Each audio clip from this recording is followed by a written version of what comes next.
Right now, I'm very glad to welcome David Rovics, an internationally known songwriter, musician, writer, podcaster, and activist, to join us on Counterpoint. Since the 1990s, David has been touring regularly throughout North America, Europe, and elsewhere, playing on stages, large and small, at protests and festivals, as well as in social centers and folk clubs. He's known for writing songs about the history of popular struggles and social movements, and songs that powerfully comment directly on the major issues of the day. David has recorded dozens of albums and has millions of his songs streamed every year. David, who's based in Portland, Oregon, is well placed tonight to discuss Donald Trump's targeting of Portland with a National Guard troop deployment, which he wrote about in a recent Substack post titled Portland, Oregon: Myths and Realities in 2025, covering what is and is not going down on the ground there, while providing context for better understanding Portland's unique and activist history over recent decades. I should mention up front here that David will be playing a concert in New Haven, Connecticut, in our listening area on October 16th, and will be touring other cities in New England, New York, and other places in the Northeast over the month of October. David, I believe you'll be performing with Kamala Emmanuel from Brisbane, Australia, and in the combo That's right. that you call Ministry of Culture. So, That's right. and I guess first of all, briefly mention where you'll be playing in New Haven on October 16th and the other Northeast cities you'll be touring in October. And certainly we'll mention it again before we say goodnight, but the website where listeners can get more information and tickets. Yeah, davidrovics.com/tour. They can see all the gigs. We'll be doing more than a dozen, at least 12, maybe 13 or 14 by the time they're all finished. The last minute stuff is all booked, but we'll be playing several gigs in New York City and Long Island and New Haven, 5 gigs in the state of Massachusetts and pretty much every corner of the state, and one or two in Vermont, and then also in Woodstock and Ithaca, New York. So yeah, all over the place. New York, New England. And in New Haven, I believe the venue is kind of interesting. Maybe you could mention a little bit about that. Oh yeah.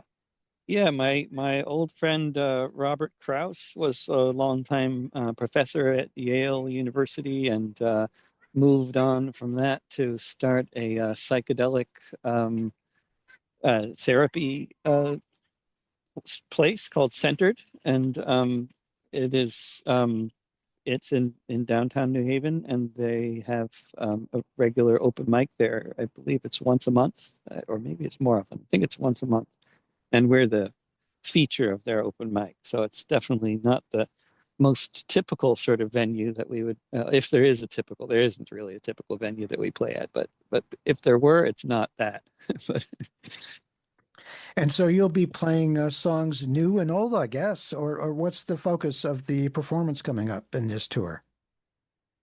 I mean, I guess since Israel's war on Gaza began just under 2 years ago now, I've been writing pretty obsessively on that subject. I guess I've written 65 songs now on Wow. Yeah. about the genocide, and so that certainly that's been a big focus of what I've been writing about for the past couple of years. But in when we're in concert, we always do songs about that, but we always do lots of songs about history and history of social movements and optimistic, forward-looking songs to leave audiences feeling energized and inspired and not like they're ready to go jump off the nearest tall building.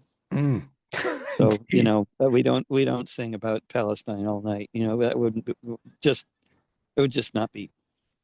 I do that at demos, but not at concerts because it's too depressing to sing about that subject for 2 hours. You have to, but yeah, I always think it's good to vary things anyway, not just stick on one subject or even one time period, because there's too many interesting historical events to talk about, sing about. Yeah, we're surrounded by catastrophes like never Yeah, before. It's just amazing. I know we'll probably be really. talking about that. Um, David, over the past few days, Donald Trump has ordered the deployment of 200 National Guard troops to what he falsely claims is a war zone in Portland. Uh, Oregon Governor Tina Kotek, working with Oregon's Attorney General Dan Rayfield, filed a lawsuit in U.S. District Court against the Trump administration, seeking an emergency court order to stop Trump's National Guard deployment, calling it an unconstitutional abuse of power. She says the troop deployment will cost U.S. taxpayers $10 million, maybe more. Last Sunday afternoon and evening, several hundred people gathered outside the U.S. ICE office, or the building they're in Portland, to protest Trump's announcement about the deployment of National Guard troops to the city. What's the situation on the ground there now in Portland, David? And as we speak on Saturday, October 4th, early evening Eastern time, are there protests today? And if there are, where are they located, and what kind of participation are the demonstrations attracting? I mean, there were several hundred people there a few days ago, and I haven't heard about any larger numbers than that since then. I think it's been smaller, but I have also, the last time I was at the ICE building was just several days ago, and so I'm paying a lot of attention to local media. But if there's anything big happening, they're not covering it, which doesn't mean that there's not anything bigger happening than there was a few days ago. But I think for years now, there's been a pretty constant presence of people protesting ICE and having some kind of encampment outside of the ICE building. That's been going on for many years now. And I don't know if it's been uninterrupted for years, but it's been pretty constant for years. And the local police in Portland tend to have, I mean, obviously, they have a long history of brutality, but they also, especially in recent years, have a much more kind of live and let live kind of attitude towards anything happening in the city. Like, they they tend not to get involved. Like if people occupy a street, they just, let it happen until the streets are done, basically. I mean, if the people occupy a bridge, they let that happen until the people leave the bridge. There's five bridges that cross the main river. So maybe if people occupied all five, it would be different. But the attitude of the Portland police is very contrasting to the attitude that the Trump administration would like them to have. And it's different from the attitude that a lot of local police departments have towards dissent in cities across the U.S. and the world. And definitely Portland is one of the places where the police tend to be more, letting things happen. Although I can introduce you to plenty of people who have been badly injured by being, hit by Portland police over the years. So I'm not suggesting that they're all nice people or anything, or that brutality doesn't happen. But it's definitely they don't police the way Trump would like them to be policing. But otherwise, all that's happening, that as far as I know, I don't know, what motivates Trump. We can all speculate and talk about that as much as well as anybody else. But like what happens at the ICE building that seems to especially upset the federal authorities is there is always the necessity of police involvement in basically any vehicles going in or out of the building. There's protesters blocking or trying to block the entrance, or oftentimes, and so there has to be police involvement with vehicles going in and out, and that's just not a good look for an authoritarian, I guess. You want to have ease of movement for your police and not have to be wading through crowds of protesters that, as far as Trump is concerned, should all be probably shot. So I don't know. Hmm. That I mean, but then when they talk about a war zone and all this stuff about D.C. and Chicago and Portland and other cities, like I pointed out in the piece, I think it's important to note that by the standards of like all the other countries that I tour in regularly as a touring musician, I play in like 25 different countries, and every other country that I ever go to, every major city in the United States would be considered a war zone by their standards. We have had more people killed on the streets of Portland than the entire nation of Germany had last year. Wow. And I mean, the United States is a big war zone. Every major city in the United States is a war zone by German standards or Japanese standards or Danish standards or Chinese standards, Cuban standards. This whole country is a war zone. So, and it's also a refugee camp. I mean, you look at every major city on the West Coast and increasingly other cities throughout the country, and you have just thousands and thousands of people with nowhere to live, living in tents or living in broken down vehicles. That's you know, that's a legacy of bad governance from both parties in this state and on this entire coast. It's been the Democratic Party ever since most people can remember. It's that has governed over this continually worsening housing crisis. Of course, it's a national problem, but and it's certainly not a problem that Trump has any desire to solve. But when they describe Portland looking like a war zone, you know, I think that's what some people mean when they talk about that. They're talking about thousands of people living on the streets, sleeping on the sidewalks, living in tents on the streets, and that's not an issue of policing like Trump says it is. That's an issue of American poverty and American homelessness and American policies that don't exist to take care of people who need housing and can't afford it. Well, that does give us some perspective and context to understand what's going on. And it's good to hear that the police are a bit tolerant or more tolerant than they were in previous years. So some progress somewhere at least. David, Trump's memorandum deploying the National Guard to Portland is part of a larger deployment of troops, as you said a moment ago, to cities across the country, including Los Angeles, Washington, D.C., Memphis, Chicago, and a long list of other cities, including Baltimore. And the stated goal in this memo is to protect U.S. Immigration and Customs Enforcement and other U.S. government personnel carrying out Trump's mass deportation campaign. David, from your understanding of the history of authoritarian governments around the world, where is Trump's militarization of U.S. cities leading to?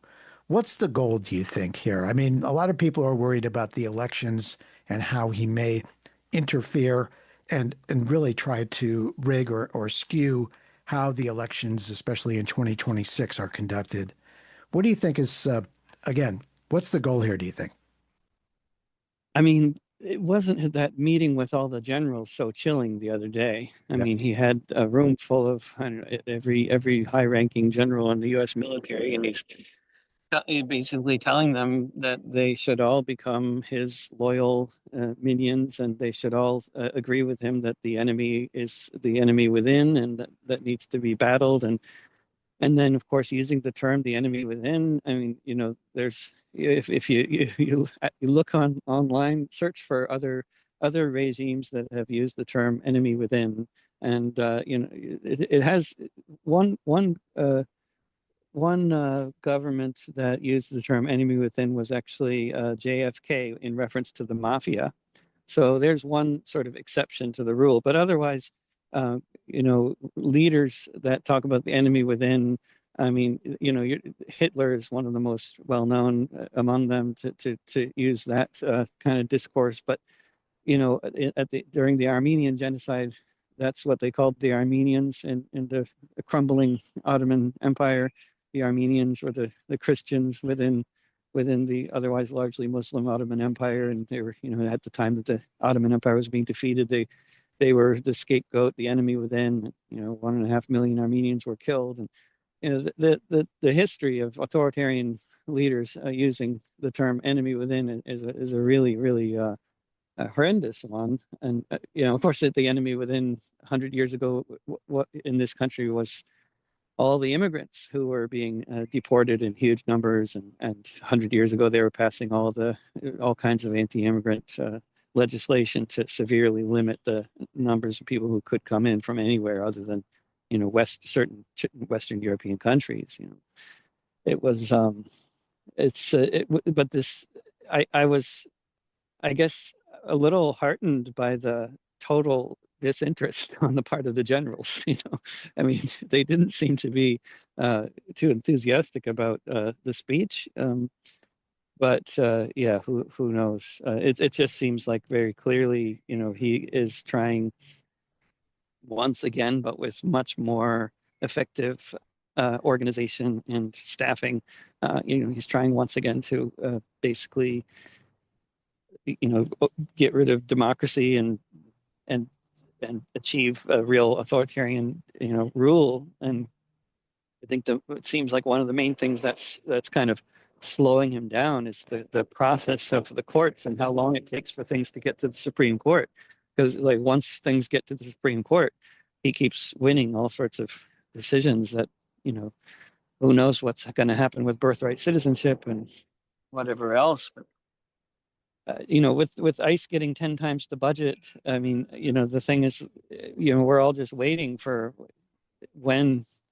Well, we're not all just waiting. A lot of people are doing a lot of things, but many of us are just like waiting with trepidation for when they get 10 times as many troops as they have now, which is they're on their way to doing. Everybody's seeing these ICE recruitment ads everywhere. They're saturating all the media with these ICE recruitment ads. And once they get all those people, then I guess they're going to be going door to door and just rounding up anybody without papers. And it's going to be really quite something. And I mean, that hasn't started yet. I mean, that not with the kind of intensity that I think we're going to be seeing over the next year. I don't know how long it takes to mobilize and hire that many agents, but maybe they'll have trouble finding that many people who are that enthusiastic about the idea of deporting everybody, but it seems like there's a pool of people to draw on there. Yeah, I worry about the militia groups and the extremist organizations that participated in the January 6th insurrection at the Capitol, and who a whole lot of folks out there that practice political violence every day, which they're going to certainly be attracted to these ICE ads. Yeah. David, I wanted to ask you about protests as an effective response to this authoritarian curtain that's being dropped over the country. We saw 5 million people come out on a Saturday in June for No King's Day. There's a big plan to draw a lot of people out to protest again on October 18th. We're not sure what role the military may play in suppressing those mostly peaceful protests as they were back in June. But from your perspective, as someone who's been involved in protest movements for many, many years, where do you see the effective response coming from when universities and law firms and media companies all surrender to Trump, one after the other, over these past 8 or 9 months? Do you see protest as an effective response to what is descending on the country? I mean, I think what's definitely not effective is throwing stuff at the cops and yelling obscenities at them, which is like the typical kind of way that the protests in Portland against ICE tend to devolve into, and that's kind of like what the encampment there tends to look like. And so this is the kind of thing that doesn't serve any useful purpose whatsoever as far as protest goes, and actually just really gives the Trump administration and the right-wing media lots of good fodder for making, um, you know, making their case for them. Although, of course, they can always selectively find that. They've always done that, of course.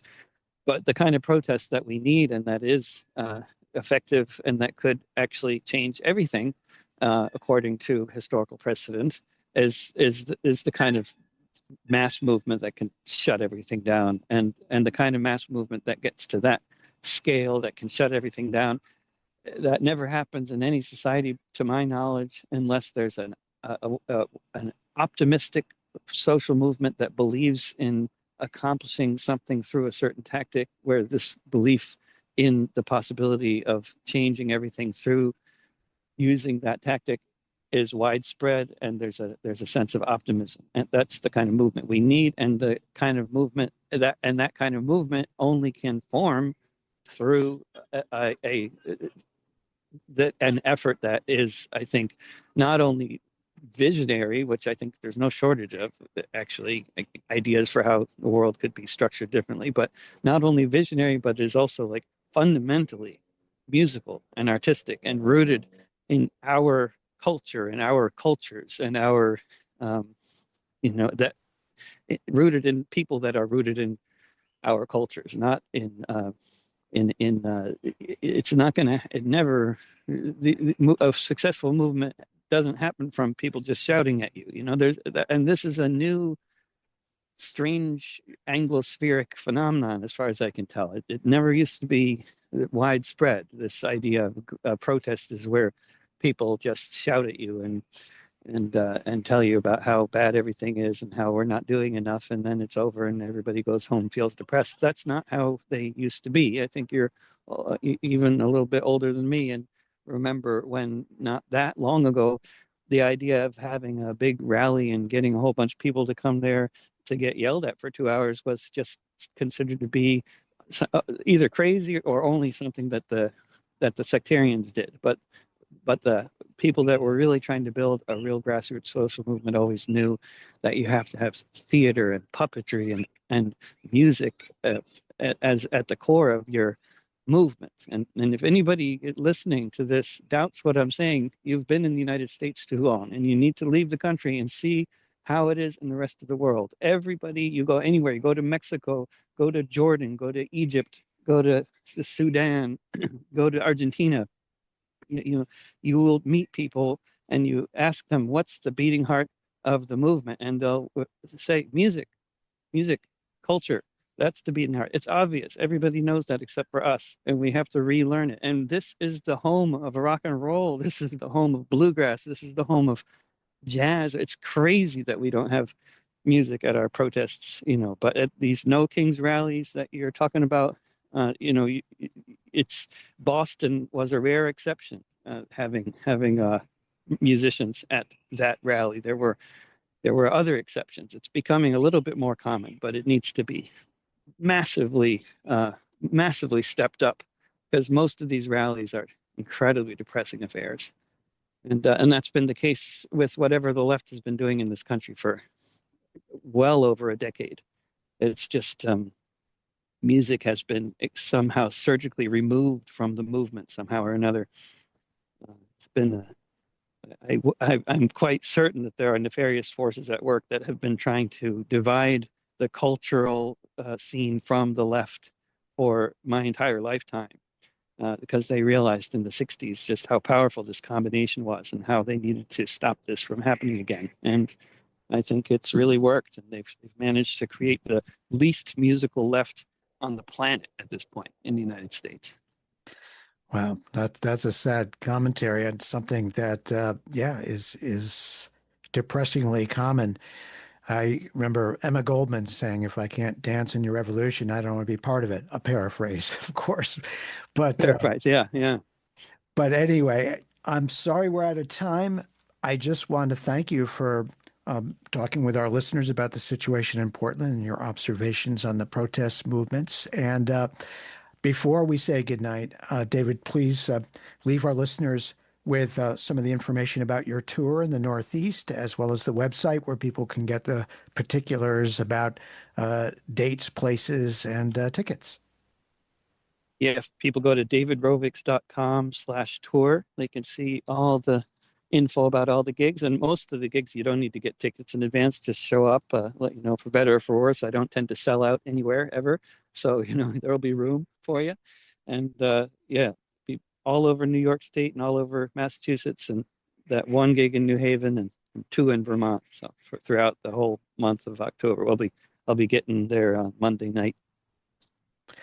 Well, thanks, David. Have a safe trip out to the East Coast. Thanks for all you do for music, bringing our diverse Thanks so communities much, Scott. closer together, the culture, progressive activism, and to lift our spirits all these many years. It's really been a pleasure hearing your songs, playing them on my program all these years.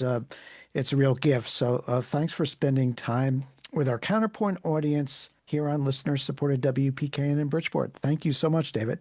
Thank you, Scott. Thank you so much. Take care. See you soon. All right. Take care. Bye-bye.